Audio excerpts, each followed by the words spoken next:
Well, as I said in the last video, we're going to do some bigger projects on this channel going forward, and today we are kicking off the first big one for the year, and it's going to take most of the year.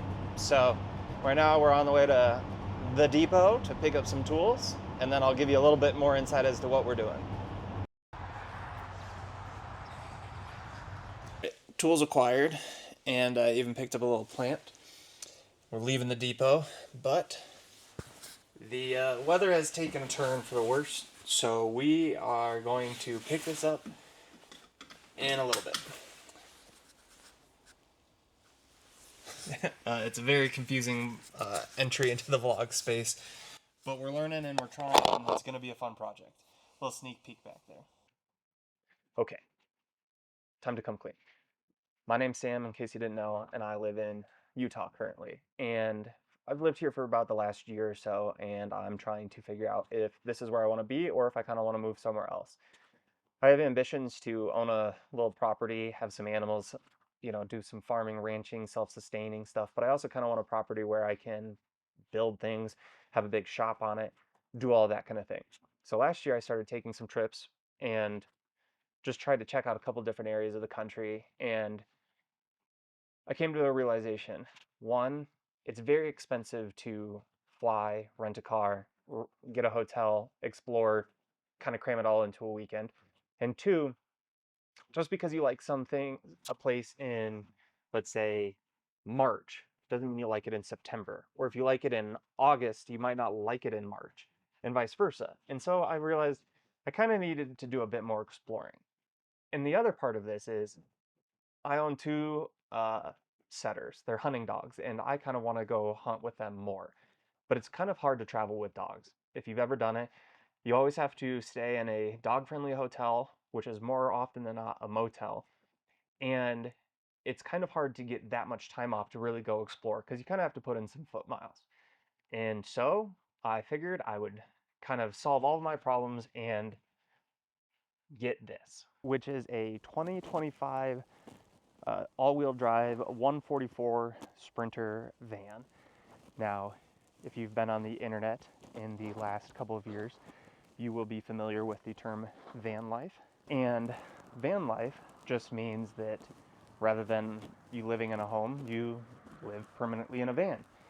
And while that is somewhat of what I'm doing, I'm not trying to move into the van permanently. I am using it for extended road trips. So it'll have the comforts of, say, somebody that was building a van to live in permanently, but I'm not trying to become a vagabond and travel around. This is really just to allow me to go and explore, check out new areas, come back, decompress, etc.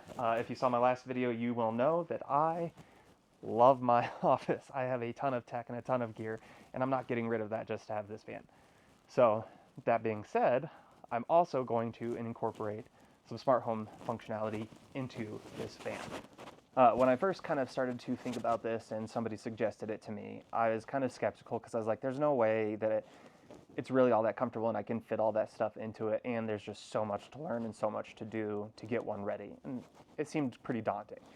Then I started watching more and more videos, and I realized that it might be challenging, but it's not outside of my realm of being able to figure it out.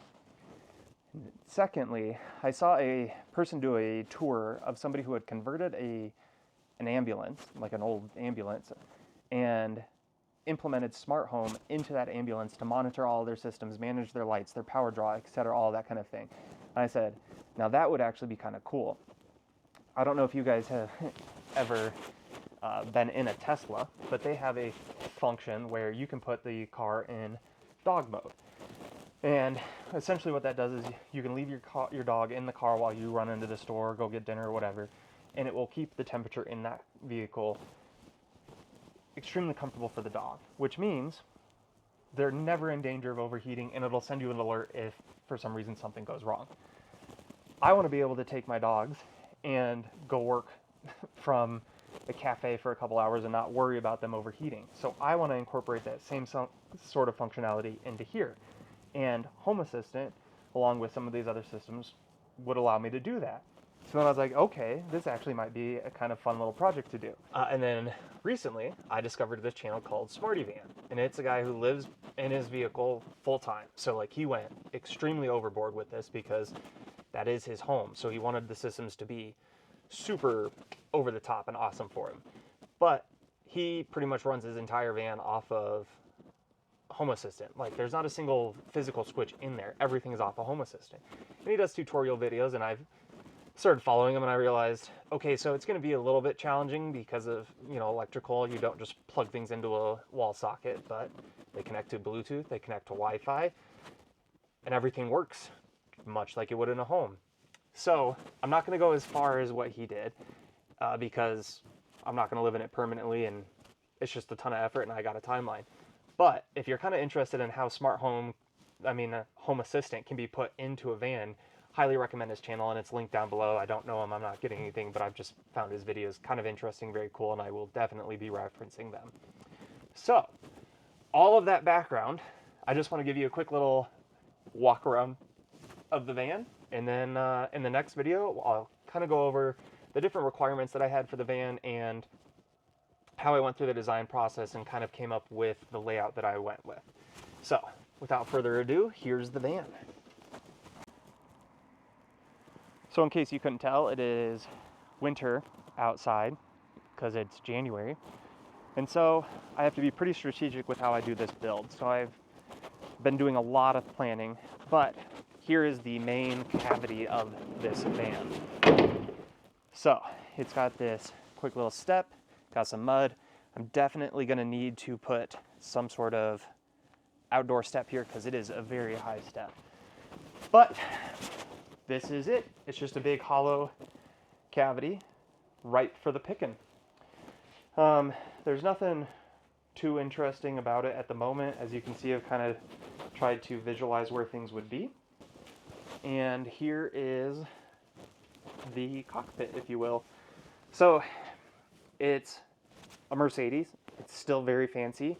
Got the bigger screen. I have the upgraded seats with heated seats, memory. The steering wheel is heated. Beyond that, it's just a van. Now, I can definitely do a more in-depth overview of all the different stuff going on in the van just from factory. But I don't know how much people care about this and how much it matters, so I just kind of am leaving it as it is. But that being said, I appreciate you checking this video out, and I hope you're ready for this adventure because it's going to be a fun one. Make sure to subscribe to see the future updates to the van. Drop it a like if you liked this video. If not, totally get it. And as always, I will see you around the bend.